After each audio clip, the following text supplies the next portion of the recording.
জয়নব, আমাকে কিছু খেতে দাও জয়নব, আমাকে অনেক ক্ষুধা পেয়েছে। স্বামী, আপনাকে আমি কি খেতে দেব? ঘরে যে কিছুই নেই। ঘরে কিছুই নেই জয়নব, তাহলে তো তুমি আমাকে এক গ্লাস শরবত দাও।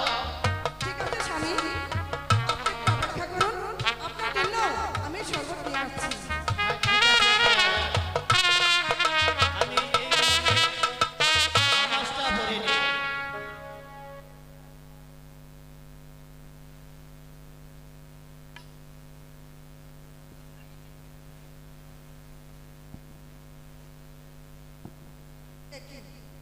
স্বামী দেখছি নামাজে দাঁড়িয়ে আছে।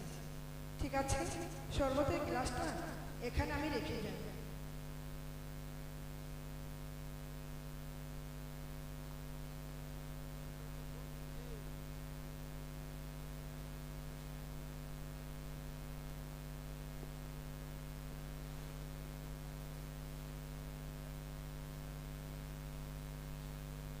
কেউ দেখে তোমারে?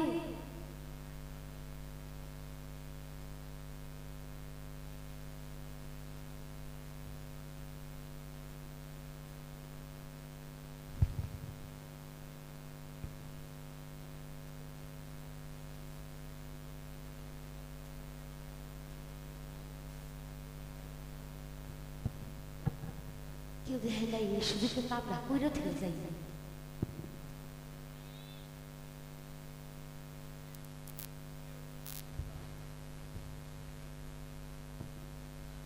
কাউহার স্থিতি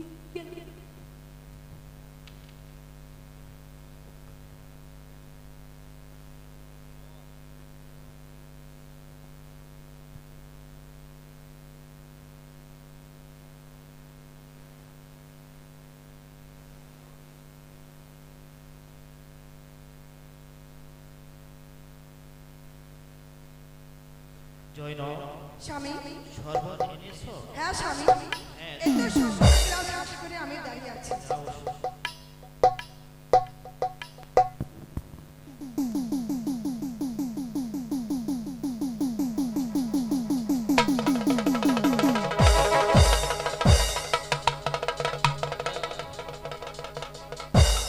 এমন লাগছে কেন খোদা, আমার এমন লাগছে কেন?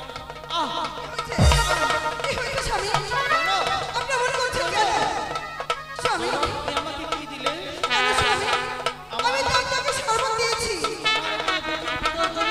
না, না, তা হতে পারে না। স্বামী, আপনাকে আমি শরবত দিয়েছি স্বামী। আমার যে খুব বুকের ভিতরে যন্ত্রণা করছে। না স্বামী, স্বামী, আমি তো আপনাকে শরবত দিয়েছি স্বামী। না জয়নব, আমার মনে হয় আমি যে এটা হতে পারে না স্বামী। স্বামী, তুমি শীঘ্রই আমার ছোট ভাই স্বামী, হোসেনকে একটু ডেকে দাও। ঠিক আছে স্বামী। ওরা কোথায় আছে? স্বামী,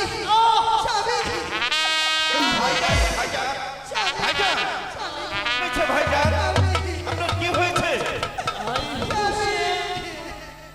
আমার বুকের ভিতর যে অনেক যন্ত্রণা হচ্ছে। কি বলছেন আপনি? কিসের যন্ত্রণা হচ্ছে আপনার বুকের ভিতরে? হোসেন আলী,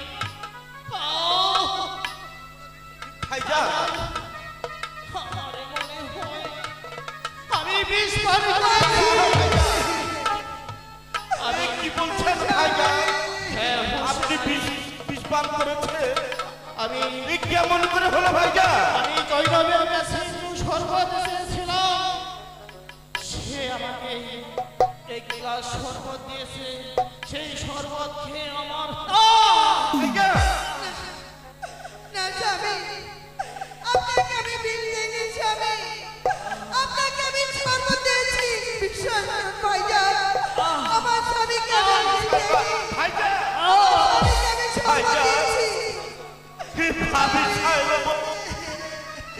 আপনাকে পানি দিয়েছে খেতে, আর আপনি বলছেন আপনি বিষ খেয়েছেন। এই যে আমি বুঝতে পারছি না ভাইজান। এই ছিল আমার ভাগ্যের লিখন বায়ু হোসেন। আমি বিয়ার শরবত না ভাইজান, এই আপনার ভাগ্যের লিখন ছিল, এই আপনি সব কি বলছেন ভাইজান? এই আমি যে কিছুই বুঝতে পারছি না ভাইজান। আপনি আমার কথা শুনে বলুন ভাইজান, স্বামী আপনি আমার কাছে ভাইজান ভাইজান এ কি হলো এ কি সর্বনাশ হলো হোসেন আলী, কে এমন সর্বনাশ করলো ওই যে দেখো না যে আমাকে ডাকছে। স্বামী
আর আমি কখন মারা যাব এই কথা যে আমি বিশ্বাস করতে পারি না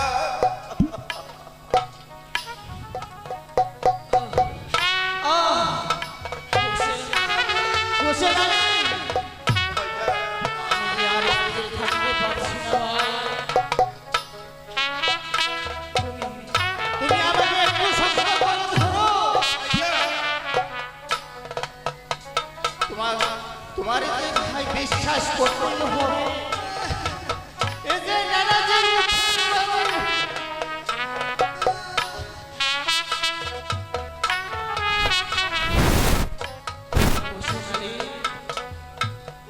ভাইয়া বলুন আপনি আমাকে কি বলতে চান ভাইয়া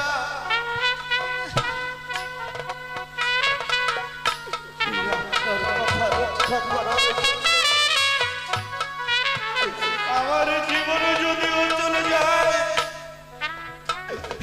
তবু আমি আপনার অক্ষরে অক্ষরে পালন করবো ভাইয়া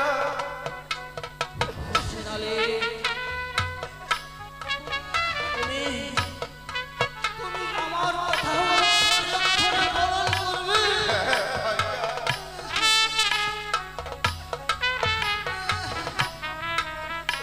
এবার আপনি আমার কাছে খুলে বলুন ভাইয়া আপনার কি এমন কথা আছে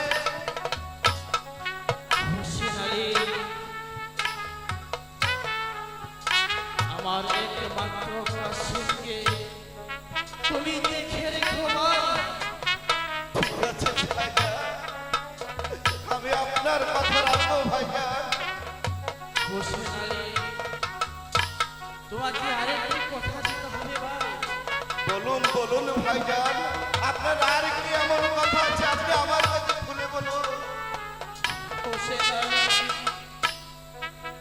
তোমার একমাত্র অন্য সখীকে হ্যাঁ ভাইজান আমার কাশিমের হাতে তুলে দিবে হ্যাঁ ভাইজান আমি তাই করবো ভাইজান আর কথা অক্ষরে অক্ষরে পালন করবো ভাইজান হোসেন আলী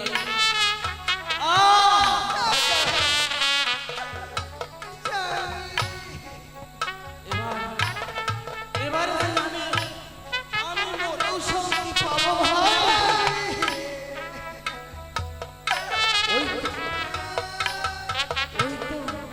ওই তো নানাজি ডাকছে আমার দুহাত বাড়িয়ে ডাকছে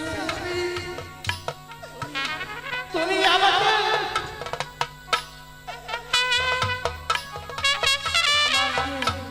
ওই নানাজির লৌরাই নিয়ে চলো ভাই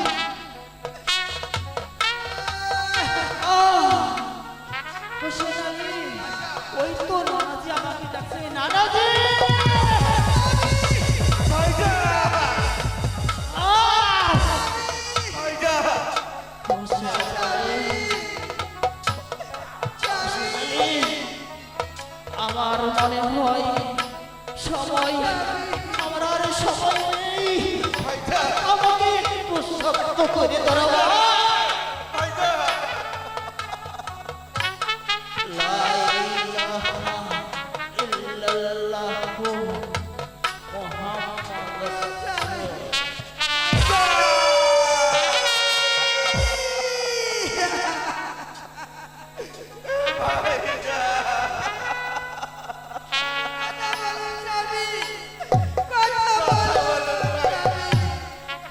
আপনি কথা বলেন ভাইজান, কথা বলেন।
যারা হারিয়েছে একমাত্র হারানোর বেদনা সেই জানে। সবে এই কপালে যে কত দুঃখ কত বেদনা এ বুকে কাউকে দেখানো যায় না। এই ওরে কাছে তুই কেঁদে কেঁদে আমাকে আর পাগল করে তুলিস না রে বাবা। আমি তোর চাচা যান যে এখনো বেঁচে আছি রে বাবা। হারিয়েছি পিতা মাতা যার হারিয়ে গেছে পৃথিবীতে সেই তো আর বুঝে বেদনা। না না রে বাপজান না, তোর বাপকে এই দুনিয়া ছেড়ে যাওয়া আমি যে তোর বাপজানের কাছে কথা দিয়েছি রে বাবা, আমি তোর কোনো দুঃখ কষ্ট হতে দেব না রে বাবা। আমি যারে আমি যারে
ওরে বাবা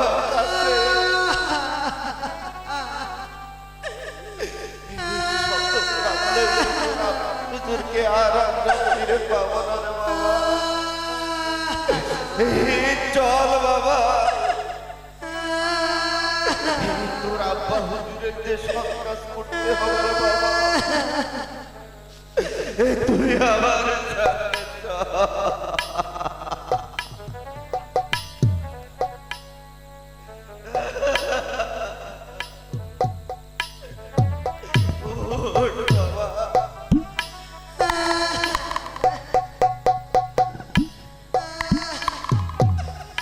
বাবার কাছে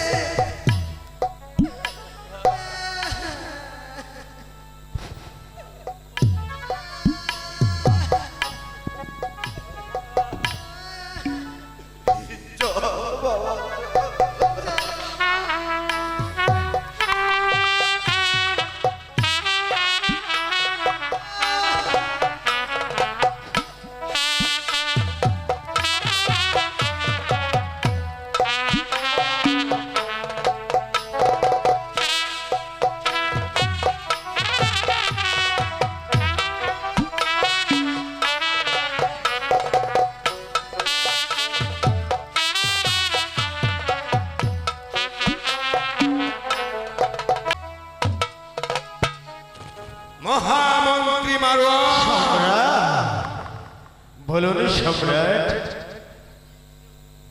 ময়মনাকে পাঠিয়েছি আমি ওই নামের বাড়িতে, কিন্তু এখনো যে ময়মনা ফিরে আসছে না। তাহলে কি আমি ওই জয়নাবকে পাবো না? ধীরে সম্রাট, ধীরে। আমার মনে হচ্ছে তো মনে হয় ওই ময়মনা আমার সঙ্গে জালিয়াতি করেছে।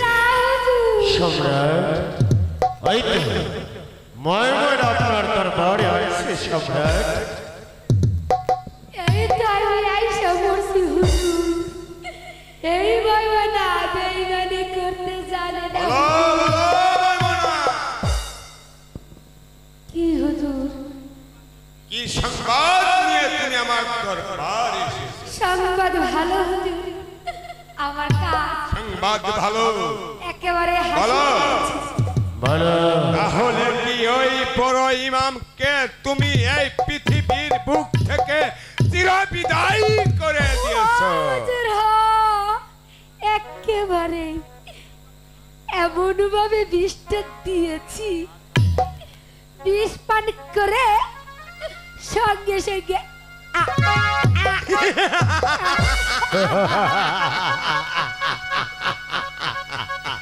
মহামন্ত্রী মারওয়ান, সম্রাট, এবার তুমি ওই ময়মনার পুরস্কারটা সম্রাট, পুরস্কারটা দেয়। আপনি ঠিক বলেছেন। কাল খেয়েছি পদ্মা ভাত, আজকে খাবো ময়মনা বুড়ি, আমি তোমাকে একটি কথা বলতে চাই। বলুন। লোভে পাপ, পাপেই পাপে বিনাশ। তুমি তোমার পুরস্কার নিয়ে যাবে। সম্রাট, এই মুহূর্তে কাবিল খাকে আপনার শাহী দরবারে কাবিল হাজির খা। করুন। আবার কাবিল খাকে আপনি এমন পুরস্কার দেবেন ময়মনার পুরস্কার নিয়ে আইছি আমি। সাপ মরে যাবে, পুরস্কার দিব এই লাঠি চিঠি আজকে। আপনার ভাঙবে না। আজকে পুরস্কার দিব। সাক্ষী, আপনার কাজের কোনো ঠিক আছে, সাক্ষী মারওয়ান। এই পৃথিবীর মধ্যে থাকতে পারে না। এই যে ময়মনার পুরস্কার, এই ময়মনা, হুজুর তুমি সামান্য লোভের বশত, তুমি মুসলমান হয়ে ওই নবীর বংশের বড় ইমামকে তুমি বিষ পান করিয়ে হত্যা করেছো। তাহলে তুমি একদিন আমাকে এই পৃথিবী থেকে সরিয়ে দিতে কোনো দ্বিধা করবে না। তাই আমি তোমাকে এখন এমনই পুরস্কার দেব যে পুরস্কার এই পৃথিবীতে কেউ কাউকে দেয়নি। এই নাও তোমার পুরস্কার। হুজুর আরো একটা বাল মারো, আরো একটা মাইরা দাও। আপনি ঠিকই করছেন। মন হলো মারওয়ান, আহ, অতি উত্তম কাজ হয়েছে সম্রাট। বাপে আমি কাউকে যে কোনো সাক্ষী করে রাখতে চাই না। মহামন্ত্রী মারওয়ান, আমি এবার এবার আমি সে আমার প্রাণ প্রিয়সী জয়নবকে পাবো তো? ধীরে সম্রাট ধীরে, শুধু ওই বড় মামিকে দুনিয়ার বুক থেকে সরিয়ে দিলেই আপনার শত্রু এখানে শেষ হবার নয়। আপনার আরেকটি শত্রু রয়েছে, তাকে এই পৃথিবী থেকে সরিয়ে দিতে সে আমার পারে। আরেকটি শত্রু মন্ত্রী। ওই বড় ইমাম সাহেবের ছোট ভাই হুসেন শাহকে। হুসেন শাহ! সম্রাট, আমি আপনাকে যেভাবে বলবো আপনি শুধু ঠিক সেইভাবে কাজ করে যাবেন। দেখবেন ওই সুন্দরী রূপসী বিবি জয়নব অনায়াসে আপনার বাহুলগ্নে জড়িয়ে ধরবে। তাহলে কি পাবো আমি আমার আপনি প্রিয়সী অবশ্যই জয়নবকে? পাবেন সম্রাট, অবশ্যই পাবেন। তার পূর্বে এই একটি পত্র লিখে ওই কাবিলিখাকে দিয়ে আপনি জিয়াদের বাদশার কাছে পাঠিয়ে দিবেন। যদি ওই জিয়াদের বাদশা ছোট ইমামিকে তার শাহী মসজিদে ইমামতি করবার জন্য আনতে পারে, তাহলে ওই জিয়াদের রাজ্যটাকে আপনি স্বাধীন বলে ঘোষণা করে দেবেন। উত্তম মন্ত্রী, অতি উত্তম বুদ্ধি। গুপ্ত ঘাতকের মাধ্যমে পথিমধ্যে আমরা হোসেনকে দুনিয়ার বুক থেকে সরিয়ে দেব। তাহলেই অনায়াসেই দেখতে পারবেন ওই বিবি জয়নব আপনার হয়ে যাবে। কাবিল খা, এই মুহূর্তে তুমি একখানা পত্র নিয়ে ওই কুফার বাদশা জিয়াদের কাছে চলে যাবে। আমার পত্রখানা তার হাতে দিয়ে তুমি বলবে সম্রাট এজিদ পত্রখানা দিয়েছে। ঠিক আছে জনাব, আর কিছুই বলতে হবে না। যাও কাবিল খা, সম্রাটের আদেশ পালন করো। ঠিক আছে জনাব। এই নিন পত্রখানা লিখুন। যাও, কাবিল খা।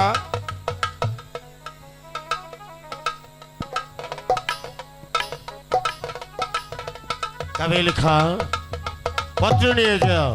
এই নাও কাবিল খা। ঠিক আছে হুজুর।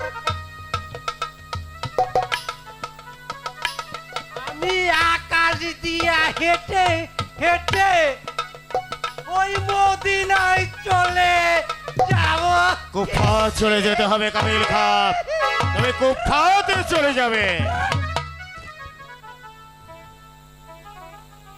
মহামন্ত্রী মারওয়ান, সম্রাট, এবার এবার তাহলে ওই বিবি জয়নবকে আমি পাবো? অবশ্যই পাবেন সম্রাট, 100 বার পাবেন, 1000 বার পাবেন। বিবি জয়নবকে আমি আপনার এই রং মহলে দিয়ে আসব। কি হবে আমার এই রাজ্য দিয়ে? কি হবে আমার ওই সিংহাসন দিয়ে? আমি আমি শুধু চাই মন্ত্রী বিবি জয়নবকে। সম্রাট, দরবার আজকের মতো এখানেই মুলতবি ঘোষণা করুন। হ্যাঁ মন্ত্রী, তাই চলো।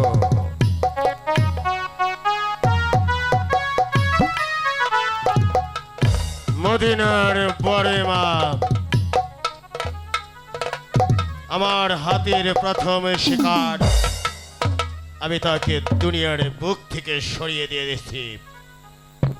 এরপর একটি একটি করে ওই নবীর বংশের সবাইকে পৃথিবী থেকে চিরবিদায় করে দেব। তারপর ওই বংশের প্রদীপ জ্বালাবার মতো কেউ থাকবে না। তারপর শেষ হবে আমার পালা। অনায়াসেই আমি সুযোগ বুঝে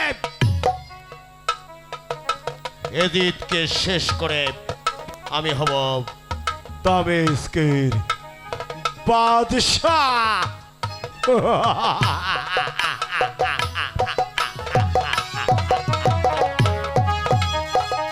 হ্যালো, কি বলছো কাবিল খা? কি ঠিক হয়ে যাবে?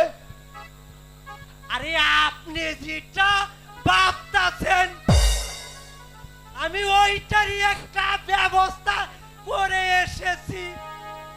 ব্যবস্থা করে এসেছো কাবিল খা? বলো কাবিল খা, আমাকে বলো। এই যে নিন আপনার একখানা পত্র। তো, কিসের? কে দিয়েছে পত্র? এই আমাদের সম্রাট এজিদ পত্র দিয়েছে। আপনি যদি আমার সম্রাটকে খুশি করতে পারেন তিনি নিজেই আপনার এই কুফা রাজ্য স্বাধীন বলে ঘোষণা করে দিবে। আমার রাজ্য স্বাধীন বলে ঘোষণা করে দেবে, তাতে খুশি করতে হবে? আরে সব কিছু কি আমি বলে দিব নাকি? আমরা হইলাম গিয়ে ছোট মানুষ, তাই ছোট মানুষ হয়ে বড় বড় বুদ্ধি রাখা ভালো না। তুমি কি বলতে চাও কাবিল খা? এই নিন পত্রখানা। তো, দেখি পত্রে কি লেখা আছে।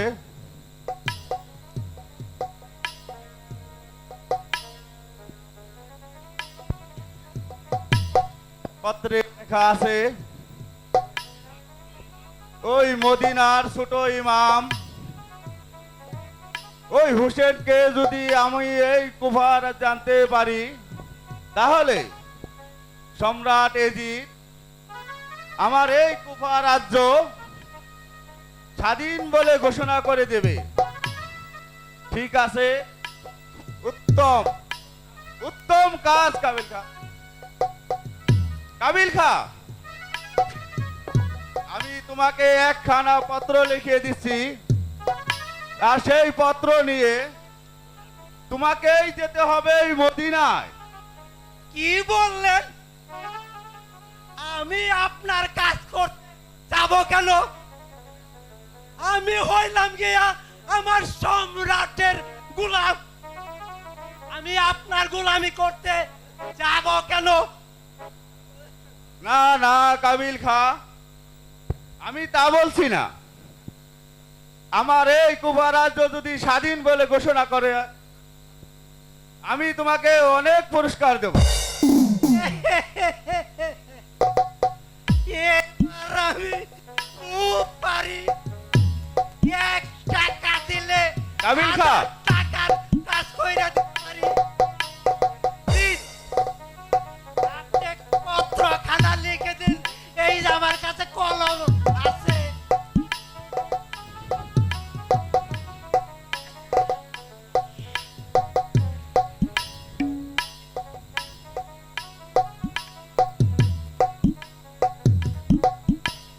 কাবিল খা, আমি লিখে দিচ্ছি, এই কুফা শাহী মসজিদে ইমামতি করার জন্য নিজে হুসেন সাহেব আসবে। ঠিক আছে হুজুর, তাহলে দিন, আমি চলে যাব ওই মদিনা। কাবিল খা, এই মুহূর্তে তুমি চলে যাও ওই মদিনা।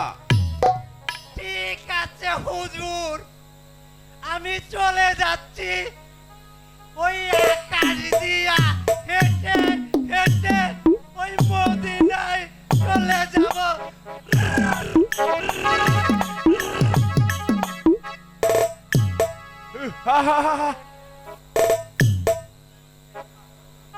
এবার আমি যদি ওই মদিনার হুসেন সাহেবকে আমার এই কুফায় আনতে পারি, তাহলে আমার এই চক্রান্তে ওই হুসেন সাহেবকে এই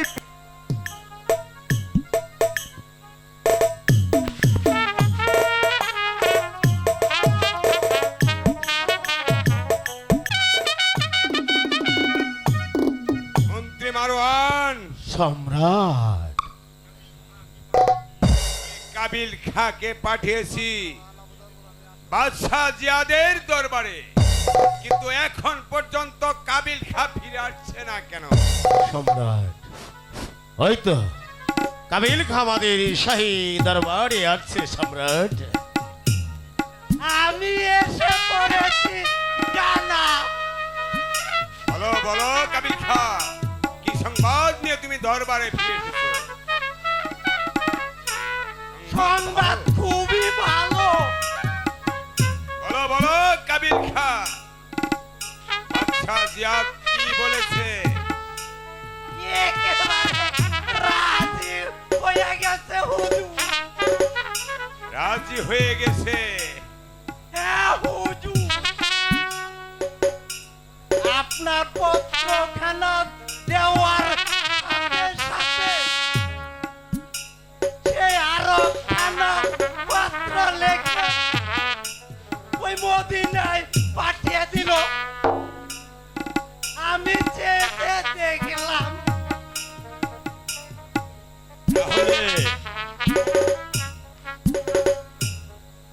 তাহলে মদিনার ছোট ইমাম তার সপরিবার নিয়ে ওই কুফায় যাত্রা করবে। মহামন্ত্রী মারওয়ান, সম্রাট,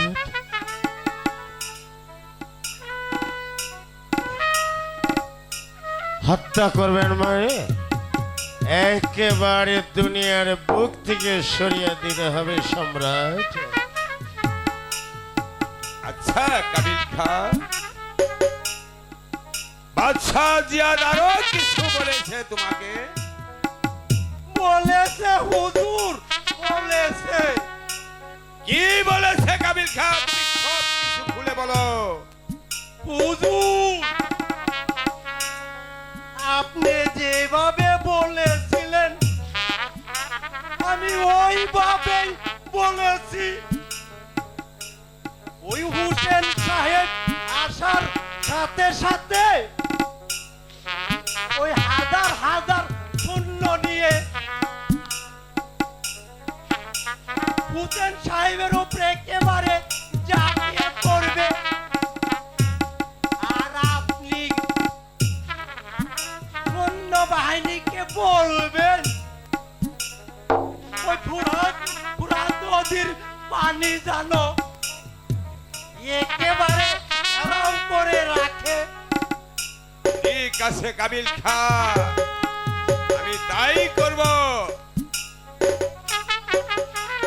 মহামন্ত্রী মারওয়ান, সম্রাট, আমার তো মনে হয় বাদশাহ জিয়াদ আমার কাছে তার রাজ্য লিখে নিতে চাইবে। সম্রাট তা নয়, আপনি স্বাধীন বলে ঘোষণা করে দিয়েছেন, সেই আনন্দে আপনার ইজ্জত রক্ষা করবে সম্রাট। মহামন্ত্রী মারওয়ান, বলুন সম্রাট। আমি তো আর ওই আব্দুল জাব্বারের মতো পাগল নই। আমি ওই কুফা রাজ্য জিয়াদের নামে কোনো দিন ওয়েল করে দিব না। সম্রাট,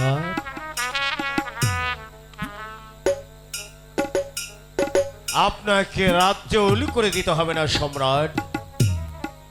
মহামন্ত্রী মারওয়ান, এবার তাহলে বিবি জয়নবকে আমি পাবো? পাবেন সম্রাট, শতবার পাবেন, 1000 বার পাবেন। বেশ, আমার যখন বিশ্রামের প্রয়োজন। সম্রাট, আমি বুঝতে পারছি আপনি বড় ক্লান্ত বোধ করছেন, তাই আজকের মতো দরবার এখানে মুলতবি ঘোষণা করুন। বেশ, তাই চলো মহামন্ত্রী মারওয়ান। তাই চলো কাবিল খা।